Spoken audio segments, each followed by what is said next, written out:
بچوں کے جھوٹ بولنے کے اسباب کیا ہوتے ہیں؟ پہلا سبب تو یہ ہے کہ بچے خود کو بچانے کی کوشش کرتے ہیں، خاص طور پر ایسے خاندان میں جہاں بہت زیادہ سزائیں دی جاتی ہیں، اور پھر ایسے خاندانوں میں جہاں ماں باپ یا بزرگوں میں کوئی حلیم شخصیت نہیں ہوتی، بات میں بات پوچھ گچھ بلا ضرورت مار پیٹ سے بھی لوگ گریز نہیں کرتے، ایسے حالات میں پلنے والے بچے ڈانٹ ڈپٹ اور مار کے ڈر سے جھوٹ کا سہارا لینا شروع کر دیتے ہیں۔ تو خواہ اپنے جھوٹ کے ذریعے سے کسی اور کو نقصان پہنچا دیں، آہستہ آہستہ جھوٹ بولنا ان کی عادت بن جاتی ہے۔ اسی طرح سے بچے اپنے سے بڑوں کو دیکھتے ہیں، جب بڑے جھوٹ بولتے ہیں تو بچے بھی جھوٹ بولتے ہیں، اور پھر اسی طرح سے والدین خود جھوٹ بلواتے ہیں جس کی وجہ سے بچہ جھوٹ کا عادی ہو جاتا ہے۔ اسی طرح ضد کی وجہ سے بھی بچے جھوٹ بولتے ہیں۔ جب بچے دیکھتے ہیں کہ بڑے جھوٹ بولنے سے تو منع کرتے ہیں، خود بولتے ہیں، سچ بولنے کی تلقین کرتے ہیں اور خود سچ نہیں بولتے، تو انسان کی کچھ سائیکولوجیکل پرابلمز ہیں۔ بعض اوقات ایسا ہوتا ہے کہ بچہ کہتا ہے اچھا خود تو جھوٹ بولتے ہیں، ہمیں کیوں نہیں بولنے دیتے، تو وہ ضد میں آ کے جھوٹ بولنا شروع کر دیتا ہے۔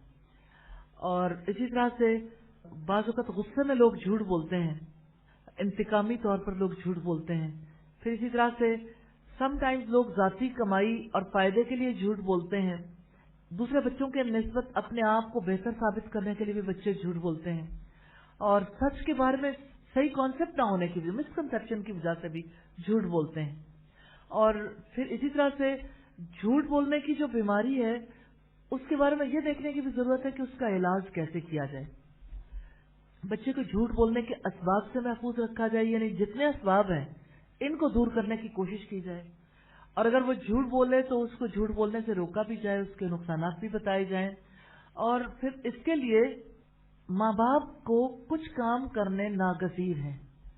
نمبر ایک یہ ہے کہ بچے کے لیے کوئی مثالی شخصیت اس کے سامنے رکھی جائے، جیسے نبی صلی اللہ علیہ وسلم کی، کہ بچہ ماں باپ کو فالو کرنے کی بجائے، ان کو آئیڈلائز کرنے کی بجائے جس وقت رسول اللہ کو آئیڈلائز کرنے کے قابل ہوگا تو اس کے اندر ضد، تعصب، غصہ، کوئی بھی ایسا معاملہ ہو تو وہ جھوٹ نہیں بولے گا۔ اسی طرح سے خود اپنے آپ کو صاحب عمل کے طور پر پیش کرنا بہت ضروری ہے۔ عبداللہ بن عامر کا کہنا ہے کہ ایک دفعہ میری والدہ نے مجھے کہتے ہوئے پکارا، ہاں تعال اوتیک، یہاں آؤ میں تمہیں کچھ دوں گی۔ رسول اللہ صلی اللہ علیہ وسلم اس وقت موجود تھے۔ آپ صلی اللہ علیہ وسلم نے میری والدہ کی بات سن کر کہا، تم اسے کیا دینے کا ارادہ رکھتی ہو، کیا دینا چاہتی ہو؟ ام عبداللہ نے کہا میں اسے کھجور دوں گی۔ آپ نے فرمایا اگر تم نے اسے کھجور نہ دینے کا ارادہ کیا ہوتا یا کھجور نہیں دو گی تو تم پر ایک جھوٹ لکھ دیا جائے گا۔ یہ سنن ابی داؤد کی روایت ہے 4991 نمبر پر۔